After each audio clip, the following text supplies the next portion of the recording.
नमस्कार, मैं अपने YouTube चैनल में आप सभी का स्वागत करती हूं। कर्मा गीत अच्छा लगेगा तो लाइक कीजिएगा, नए मेरे चैनल पर तो सब्सक्राइब कीजिएगा और कमेंट में बताइएगा कैसा लगा मेरा गीत। प्लीज़ आप लोग सपोर्ट जरूर कीजिएगा मुझे। कहाँ में उपजे हो भैया करमी के हो डार, कहाँ में उपजे हो भैया करमी के हो डार। कहाँ से आई है हो भैया पियारी हो हमार, कहाँ से आई है हो भैया पियारी हो हमार। के लेके आई है हो भैया केरावा से हो फल, के लेके आई है हो भैया केरावा से हो फल।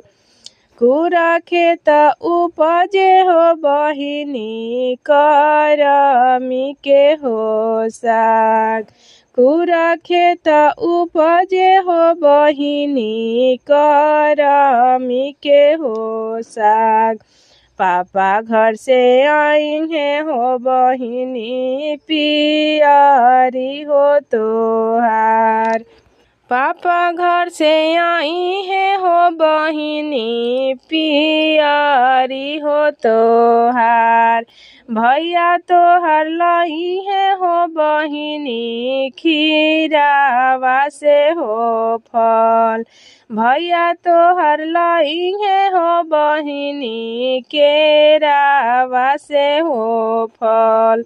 भूखल में रहलू ये बहिनी कराम हो त्योहार, भूखल में रहलू ये बहिनी कराम हो त्योहार। भैया लेके आई है हो बहिनी पियारी हो तोहार, भाभी तोहर दी है हो बहिनी पियारी हो तोहार, भाभी तोहर दी है हो बहिनी पियारी हो तोहार।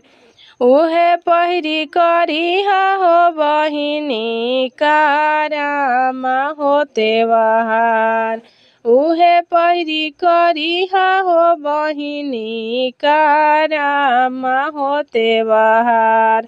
जुगे जुगे जी हो भैया भाभी जनमे हवात, जुगे जुगे जी हो भैया भाभी जनमे हवात।